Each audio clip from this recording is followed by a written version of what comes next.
мојот правен факултет. Еднашка беше гордост и знам дека пак ќе биде гордост, но сега веќе не е така.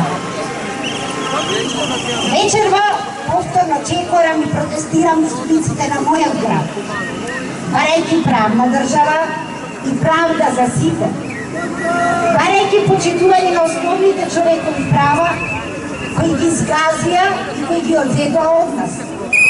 Независно на која политичка, верска, социјална, професионална група или структура припаѓаме како граѓани на оваа Македонија. Но вечерва, драги пријатели, ќе говорам како правник, како адвокат, со повеќе од 2 децени искуство во мојата професија, која засакав многу години претходно, љубовта ми ја всадија моите родители и моите професори од овој правен факултет, моите професори како Шкарич, како Марјановиќ, како Камповски и како плеадата други професори кои што не учеа дека правна држава без подоба на власта на 3 столба не постои. Едниот од тие столбови е независно судство. Токму е тоа што денеска го немаме. Ние немаме независно судство. Ние немаме правда на сите.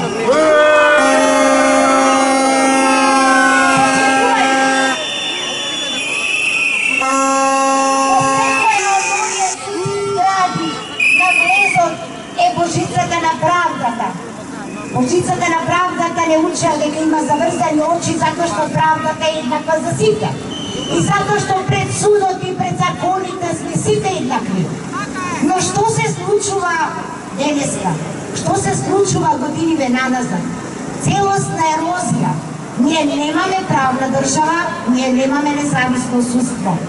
Луѓето, професионалците, судиите, адвокатите, обвинителите, сите ние што сме дел од правосудниот систем, сме заробеници на оваа власт, која што не сака да има правда за сите.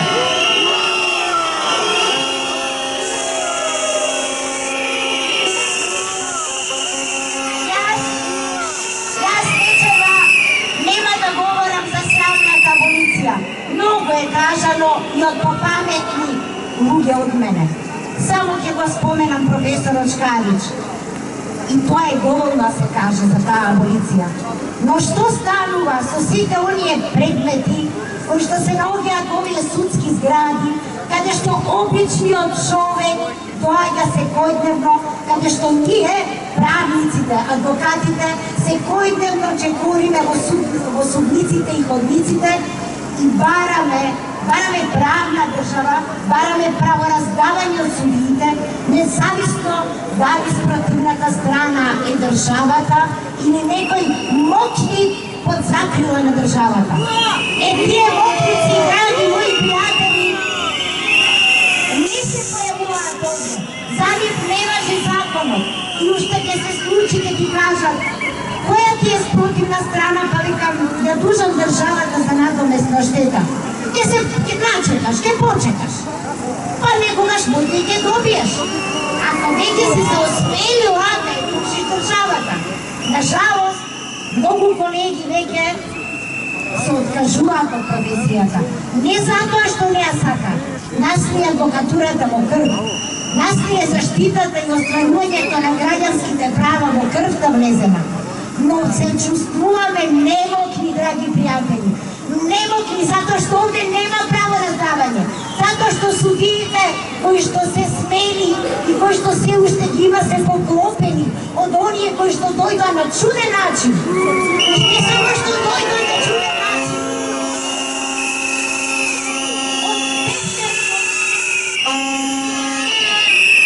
Од срцето на Гордана,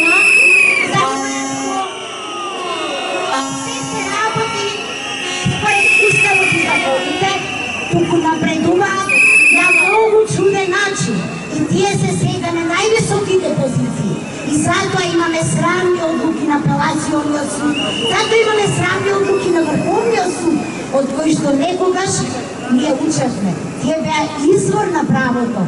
ние како млади правници и адвокати имаме што да учиме. Што ќе учат денешните генерации? Од кого ќе учат како се суди, како се раздава правото? Затоа, драги пријатели, протестирам и ќе протестирам. Јас не сакам да бидам адвокат во ваква држава.